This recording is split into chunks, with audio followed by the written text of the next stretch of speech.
बिस्मिल्लाहिर्रहमानिर्रहीम। Dear students, welcome to excellence online education. Biology की class में खुशामदीद। स्टूडेंट्स, कल हमने जो बायो का चैप्टर नंबर 5 है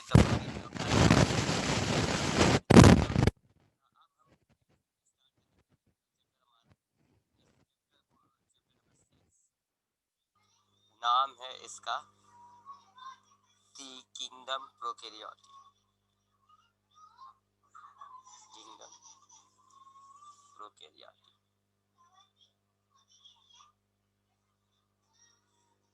ठीक है। और ब्रैकेट में इसमें लिखा होगा मुनेरा।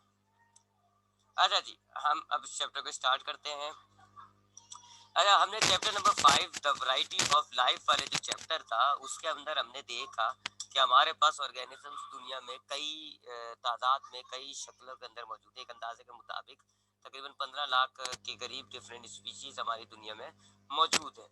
अब इन 15 लाख स्पीशीज को हम किस तरह स्टडी करें, उसको आसानी के लिए हमने क्या किया, हमने इन 15 लाख ऑर्गेनिजम्स को मुख्तलिफ ग्रुपों में तकसीम कर दिया। सिमिलैरिटीज की बुनियाद पर हमने इन ऑर्गेनिजम्स को डिफरेंट ग्रुप्स के अंदर तकसीम कर दिया, जिसको आप क्लासिफिकेशन कहते हैं। अब जब क्लासिफिकेशन हमने की, जाहिर बात है 15 लाख ऑर्गेनिज्म को जब हम ग्रुपों में तकसीम करेंगे तो एक दो ग्रुप नहीं बनेंगे, काफी ग्रुप बनते हैं। तो हमारे पास किंगडम्स होते हैं, उसके बाद फाइलम होते हैं, फिर क्लास होती है, फिर ऑर्डर होती है, फिर फैमिली, फिर जेनस और आखिर में स्पीशीज। तो इनमें जो सबसे टॉप लेवल, उस पूरी सीरीज को आप टैक्सोनॉमिक हिरार्की कहते हो, और जो टॉप लेवल होता है दैट इज कॉल्ड किंगडम। फिर हमने उसी चैप्टर में ये पढ़ा कि हमारे पास शुरू में 2 किंगडम थे, आहिस्ता आहिस्ता डेवलप होते होते 5 किंगडम्स बन गए। 5 किंगडम्स हमारे पास 2 लोगों ने बनाए थे। एक रॉबर्ट विटिकर था, उसने जो 5 किंगडम बनाए थे, मुनेरा, प्रोटिस्टा, फंजाई, प्लांटी और एनिमेलिया। फिर विटिकर के इन 5 किंगडम्स में थोड़ी सी तब्दीली करके 5 अलग किंगडम्स बनाए मार्गलस और शीवर्ट्स ने। नाम रखा प्रोकैरियोटी, प्रोटिस्टा, फंजाई, प्लांटी और एनिमेलिया। फिर उसी चैप्टर में मैंने आपको बताया था कि हम आने वाले चैप्टरों में हर एक किंगडम को डिटेल में स्टडी करेंगे। तो अब हम अपना पहला किंगडम स्टडी कर रहे हैं। तो उन 5 किंगडमों में जो पहला किंगडम है हमारे पास, उस किंगडम का नाम, इस चैप्टर का नाम है किंगडम प्रोकैरियोटी या मुनेरा।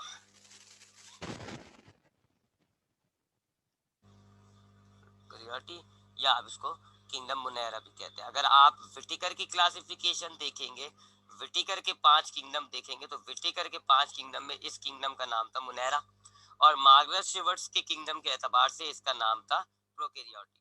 तो दोनों का ये वाला किंगडम एक ही जैसा था, यानी कि मार्गलस ने जो ये किंगडम बनाया था या विटिकर ने जो किंगडम बनाया था, दोनों सिमिलर थे। इसलिए हम इस किंगडम के लिए दोनों नाम सजेस्ट कर लेते हैं।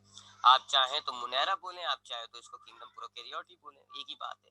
बस फर्क ये होगा कि अगर आप मुनेरा बोल रहे हैं तो आप विटिकर की क्लासिफिकेशन फॉलो कर रहे हैं, और अगर आप प्रोकैरियोटी बोल रहे हैं तो आप मार्गरेट शीवर्ट्स की क्लासिफिकेशन फॉलो कर रहे हैं। बहरहाल नाम से कोई फर्क नहीं पड़ता, मैं इनको मुनेरा भी कहता हूँ, प्रोकैरियोटी भी कहता हूँ, कोई फर्क नहीं है। ये हमारे पास 5 किंगडम में सबसे पहला किंगडम होता है। इस किंगडम के अंदर जो जनरल कैरेक्टर है वो ये है कि इस किंगडम में जितना भी ऑर्गेनिज्म आपको मिलेगा, दे ऑल आर प्रोकैरियोटिक।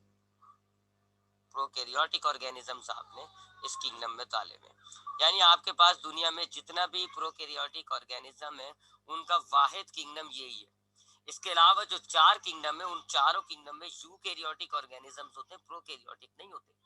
तो इस कायनात में, इस दुनिया में जितना भी प्रोकैरियोटिक ऑर्गेनिज्म है, they all belong to this kingdom. इस किंगडम से उनका ताल्लुक होता है, एक बात।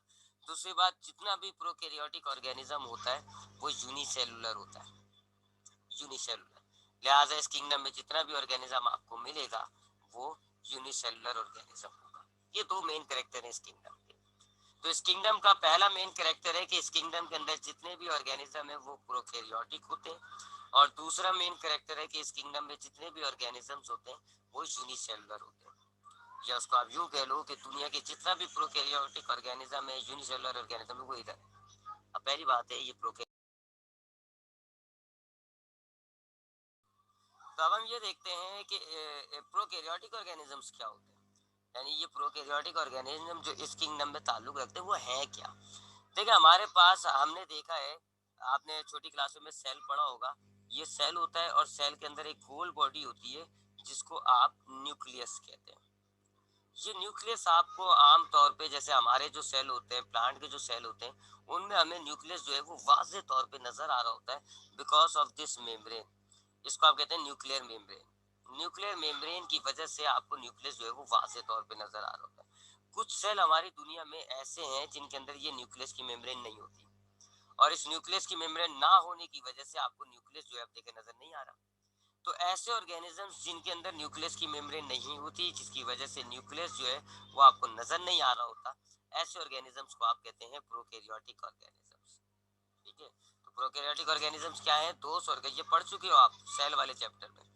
प्रोकैरियोटिक ऑर्गेनिजम्स क्या होते हैं? ऐसे ऑर्गेनिजम्स या ऐसे सेल्स, प्रोकैरियोटिक सेल्स क्या होते हैं? ऐसे सेल्स जिनके अंदर न्यूक्लियस की मेम्ब्रेन नहीं होती, और इस न्यूक्लियस की मेम्ब्रेन ना होने की वजह से आपको न्यूक्लियस नजर नहीं आ रहा होता।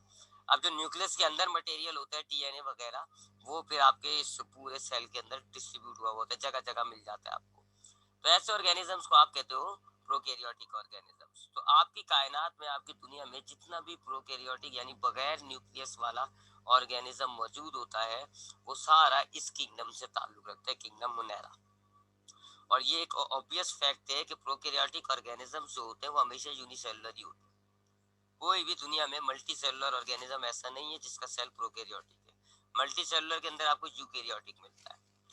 तो आपके पास आपकी दुनिया में जितना भी प्रोकैरियोटिक ऑर्गेनिज्म है जो कि यूनिसेलुलर होता है, वो सारे इस किंगडम में ताल्लुक रखते हैं। हमारे पास प्रोकैरियोटिक ऑर्गेनिजम्स के दो बड़े ग्रुप है, एक बैक्टीरिया जो कि इसी इसी किंगडम में हो जाएगा, और एक सियानोबैक्टीरिया जिसको आप कॉमनली ब्लू ग्रीन एल्गी भी कहते हैं। तो ये दो किस्म के ऑर्गेनिजम्स ऐसे हैं जिनकी बॉडी के अंदर एक सेल होता है, और कौन सा सेल होता है? प्रोकैरियोटिक सेल होता है। लिहाजा ये बैक्टीरिया और सियानोबैक्टीरिया दोनों इस किंगडम से ताल्लुक रखते हैं। चैप्टर का नाम जो है किंगडम प्रोकैरियोटिक, थोड़ा सा इसका इंट्रोडक्शन देख लिया, अब हमने इन दोनों ऑर्गेनिजम्स को डिटेल में देखना है। तो मैं दोबारा रिपीट करता हूँ, किंगडम प्रोकैरियोटिक, जिसको आप किंगडम मुनेरा भी कहते हैं, ये एक ऐसा किंगडम है जिसमें जितने भी ऑर्गेनिज्म होंगे वो प्रोकैरियोटिक ऑर्गेनिजम्स होते हैं। प्रोकैरियोटिक ऑर्गेनिजम्स ऐसे ऑर्गेनिजम्स को कहते हैं जिनके सेल के अंदर न्यूक्लियस नहीं होता, नजर नहीं आ रहा होता, एक सिंपल सा सेल होता है बगैर न्यूक्लियस का। ऐसे ऑर्गेनिजम्स को आप प्रोकैरियोटिक ऑर्गेनिज्म कहते हैं। और प्रोकैरियोटिक ऑर्गेनिज्म हमेशा यूनिसेलुलर होगा। तो इस किंगडम में, किंगडम मुनेरा में जितने भी ऑर्गेनिज्म हैं सारे प्रोकैरियोटिक होते हैं और यूनिसेलुलर होते हैं। आपकी कायनात में जितना भी बैक्टीरिया है, जितना भी सियानोबैक्टीरिया है, वो सारे प्रोकैरियोटिक होते हैं और सारे इसी किंगडम से ताल्लुक रखते हैं। तो अब हमने इन दोनों ऑर्गेनिजम्स को थोड़ा डिटेल में देखना है, तो अब हम पहले बात कर लेते हैं बैक्टीरिया के हवाले से। बैक्टीरिया के हवाले से बात कर लेते हैं।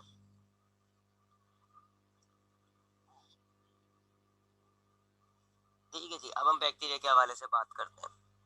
ठीक है, पहली बात है, मैंने आपको बताया हुआ चूंकि ये इस किंगडम के अंदर है तो प्रोकैरियोटिक हो गया।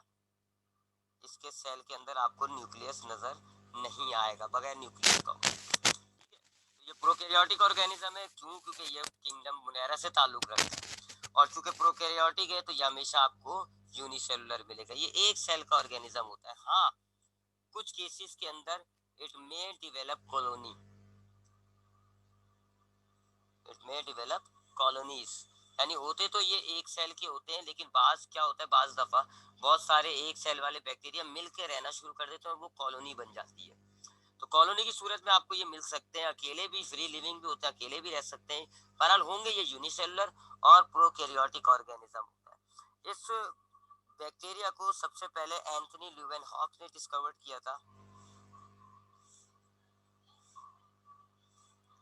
ल्यूवेनहॉक ने इसको डिस्कवर किया था, उसने पानी की बूंद ली और उसको जो है स्टडी किया था। पानी की बूंद को इसने अपना एक खास माइक्रोस्कोप बनाया हुआ था, और उस माइक्रोस्कोप ने इसकी पानी की बूंद को जब डिस्कवर किया तो उसके अंदर इसको मूविंग ऑर्गेनिज्म नजर आए जो आमतौर पे आंखों से नजर नहीं आ रहे थे। तो उसने फिर जो है उसका नाम बैक्टीरिया रखा था, और बाद में जाके फिर उसको आपने इलेक्ट्रॉन माइक्रोस्कोप से खुलकर उसको देखा कि वो क्या है। तो एक प्रोकैरियोटिक ऑर्गेनिज्म है, यूनिसेलुलर ऑर्गेनिज्म है, ज्यादातर ये अकेले रहता है, लेकिन जरूरी नहीं है अकेले हो, बाज औकात कुछ बैक्टीरिया आपस में मिलकर कॉलोनी की सूरत में भी रह रहे होते हैं। ल्यूवेनॉक ने इसको डिस्कवर किया था।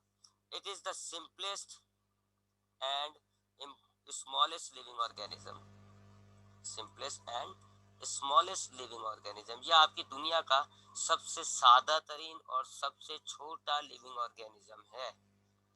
इससे छोटा लिविंग ऑर्गेनिज्म कोई नहीं है। वायरस इससे छोटा जरूर है, लेकिन मैंने आपको पिछले चैप्टर में बताया कि वायरस को तो आप लिविंग ऑर्गेनिज्म ही नहीं मानते। तो लिविंग ऑर्गेनिजम्स की कैटेगरी में it is the smallest organism. पूरी कायनात में सबसे छोटा ऑर्गेनिज्म जो है वो बैक्टीरिया होता है, और बड़ा सिंपल भी होता है, क्योंकि प्रोकैरियोट है, इसमें ना न्यूक्लियस होगा, ना माइटोकॉन्ड्रिया होगा, ना गोल्जी बॉडीज होंगी, तो काफी सिंपल हो गया। काफी ऑर्गेनल्स इसमें नहीं होते, न्यूक्लियस नहीं होता, माइटोकॉन्ड्रिया नहीं होती, एंडोप्लाज्मिक रेटिकुलम नहीं होती, गोल्जी बॉडीज नहीं होती, तो ये एक सिंपलेस्ट ऑर्गेनिज्म हो गया। और स्मॉलेस्ट क्यों है? क्योंकि ये बहुत छोटा साइज में होता है, इतना छोटे से छोटा कोई ऑर्गेनिज्म नहीं है। इससे छोटा वायरस जरूर है, लेकिन वायरस लिविंग ऑर्गेनिज्म नहीं होता। ठीक है, तो it is the smallest living organism in our world. हमारी दुनिया में ये सबसे छोटा लिविंग ऑर्गेनिज्म होता है। दूसरा, ये आपको ऑलमोस्ट एवरीवेयर पाया जाता है, ये आपको हर जगह पाया जाएगा।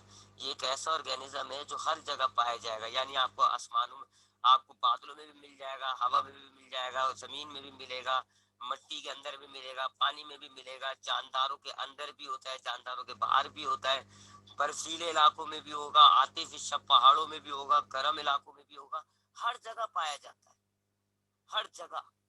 जिधर लाइफ एग्जिस्ट कर सकती है उधर ये पाया जाएगा। इसीलिए हम जो खला के अंदर, जो प्लेनेट के अंदर लिविंग ऑर्गेनिज्म, तो ये आपको हर जगह पाया जाता है। आप कहीं पे भी चले जाए, पानी, समंदर, खुशकी, इवन के जो आर्टिफिशियल पहाड़ होते हैं ना, लावा उगलने वाले पहाड़ जो होते हैं, ये उधर भी है। ये बर्फीले इलाकों में भी पाया जाएगा, हर जगह होता है ये, everywhere, almost everywhere. It is the primitive organism, primitive organism, ये आपका प्रिमिटिव ऑर्गेनिज्म है। यानी कि जब आपकी दुनिया बनी थी तो उस वक्त जो शुरू का जानदार आया था ना, वो यही तो था।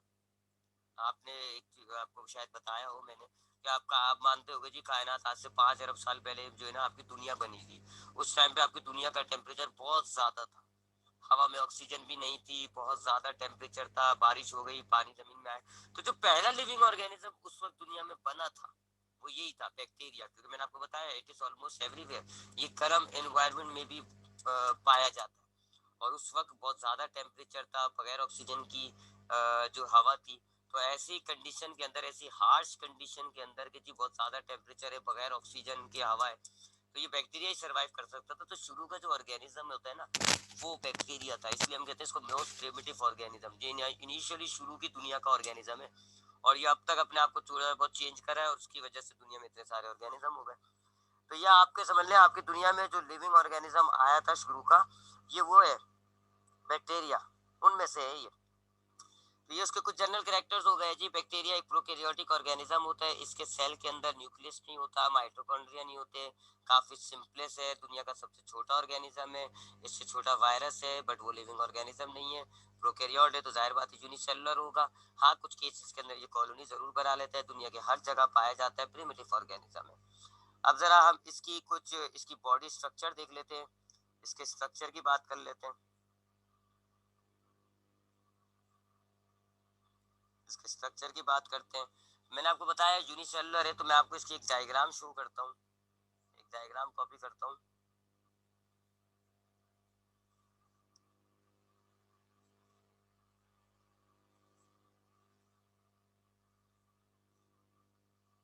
बहुत बड़ी डायग्राम है, थोड़ी सी छोटी कर लेते हैं।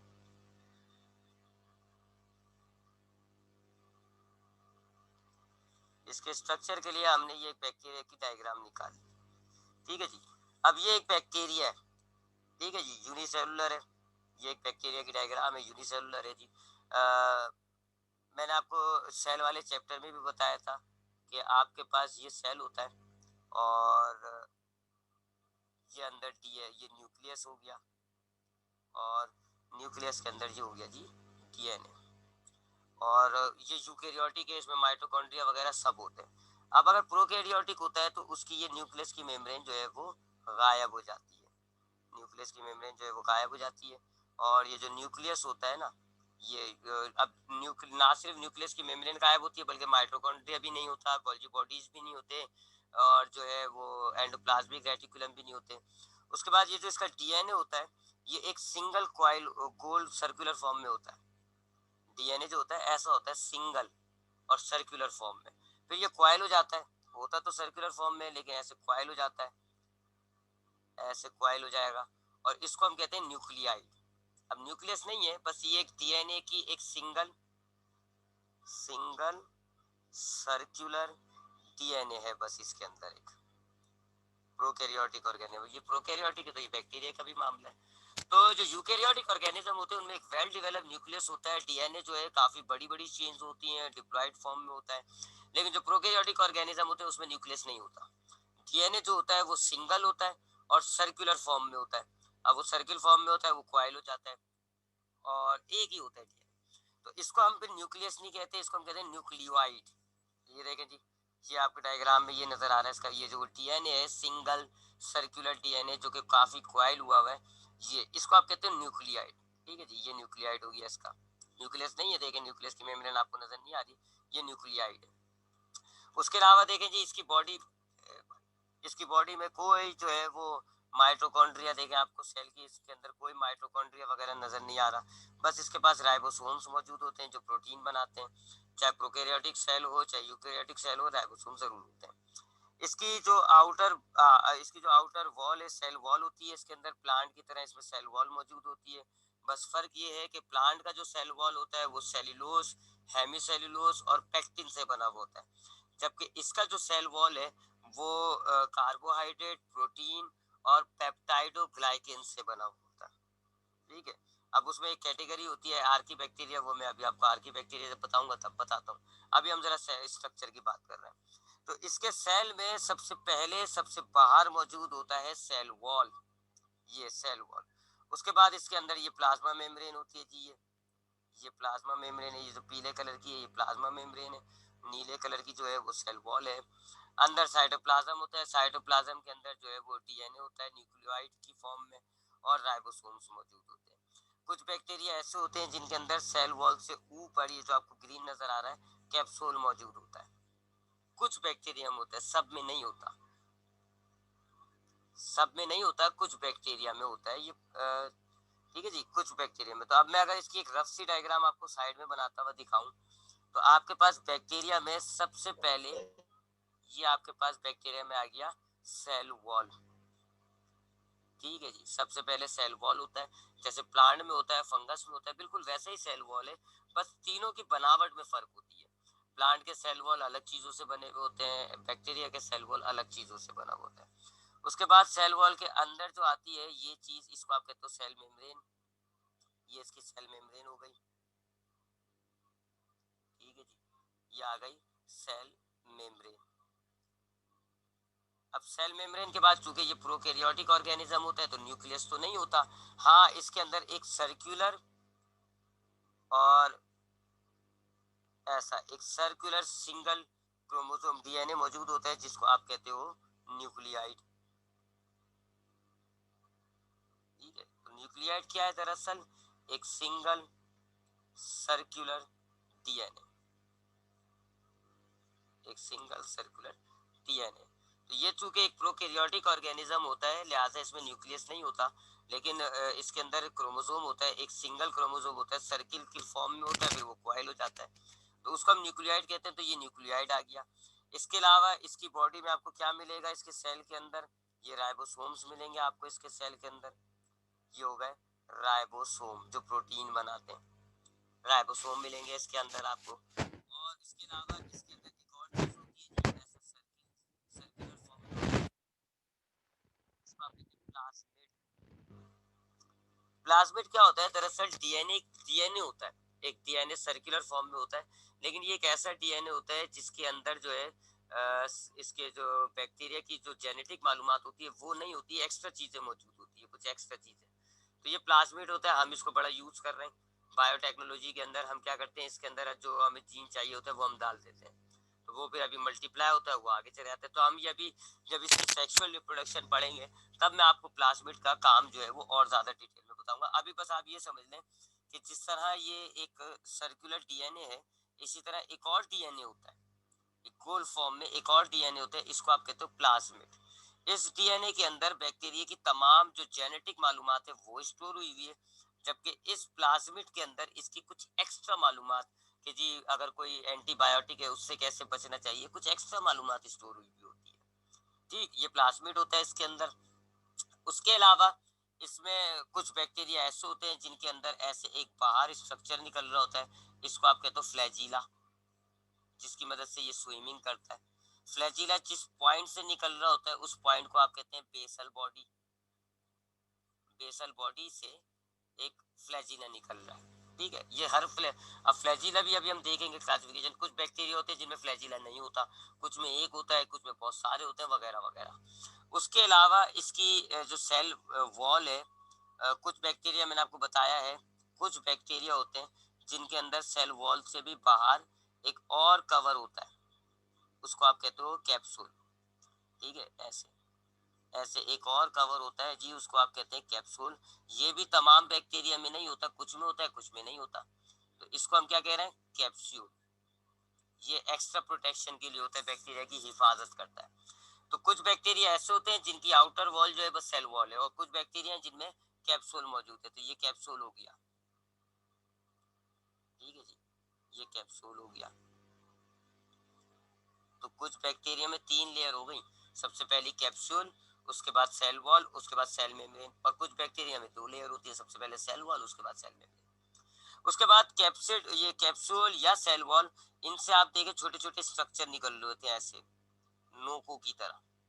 ये आप देखें यहाँ पर आपको ये नजर आ रहे होंगे, ये इनको आप कहते हैं पिलाई।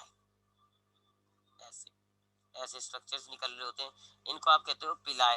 और सिंगुलर की बात करें तो पिलस, ठीक है। मैं तो बहुत सारों की बात कर रहा हूँ, तो पिलाए कहते हो आप इनको।